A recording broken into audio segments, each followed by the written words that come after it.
There are a lot of stories from the Wild West that make us wonder how life must have been back then, but one thing's for sure, the one with the bigger gun had the upper hand. In this video, we're going to talk about the guns that tamed the West and the guns that won the West.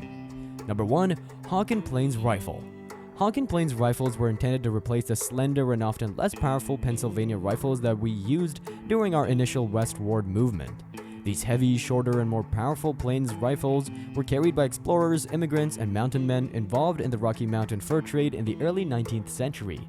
The hefty, large-bored, full and half-stock muzzle loaders, which were manufactured in St. Louis, Missouri, they were more powerful weapons designed to hunt large and dangerous western game, and they were better suited for use on horseback, which was an important consideration in the West. Number 2. Colt 1849 Pocket Model. Colt's 1849 pocket cap and ball revolver, its little size rose to become the company's best-selling revolver of the 19th century and, in some cases, the entire world.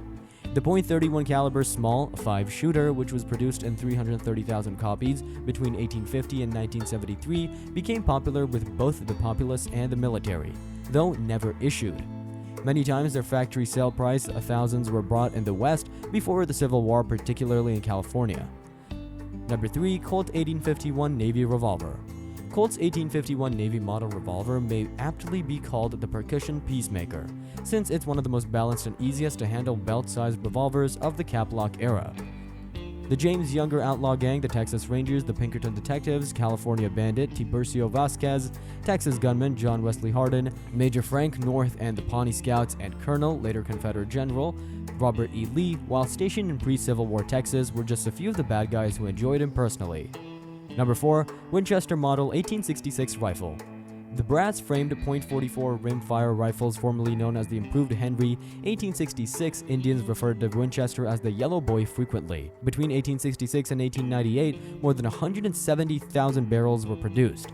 Long after weaker rimfire ammunition had been replaced with stronger centerfire ammunition, native Indians coveted the lever-action rifle that Union Pacific Railroad Chief Engineer Gen carried for its repeating rifle capabilities, as well as its bright yellow metal receiver.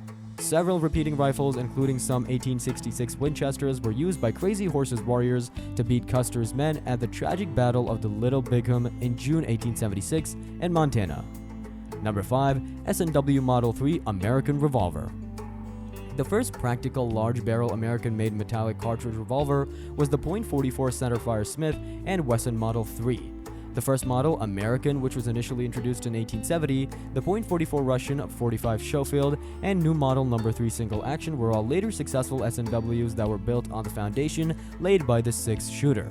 The legendary John Wesley Hardin, Charlie Pitts, Pat Garrett, the Sheriff of New Mexico, and gunman King Fisher, to mention a few of S&W's fans, all carried the Russian version of the Model 3. Number 6. Double-barreled shotgun.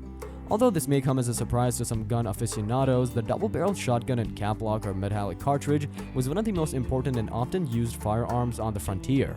Many pioneers invested everything they had in order to make the overland trek out west, leaving little money for weaponry. The double-barrel shotgun was and continues to be most practical and affordable weapon for both hunting and self-defense in the wild. Frequently dangerous environment. The mere sight of a shotgun could dissuade any throng from acting violently, earning it the nickname Crowd Tamer. And while hunting in a hostile area, it was frequently recommended to use one barrel loaded with a shot for the game and a second filled with a slug for defense. Number 7. 1874 Sharps Rifle.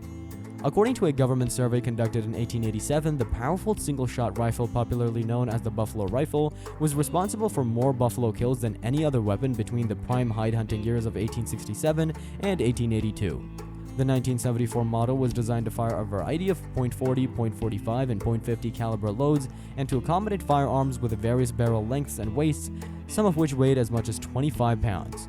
The 1874 Sharps rifle was known to native warriors as the shoots far or shoot today kill tomorrow gun. Thank you so much for watching, subscribe for more.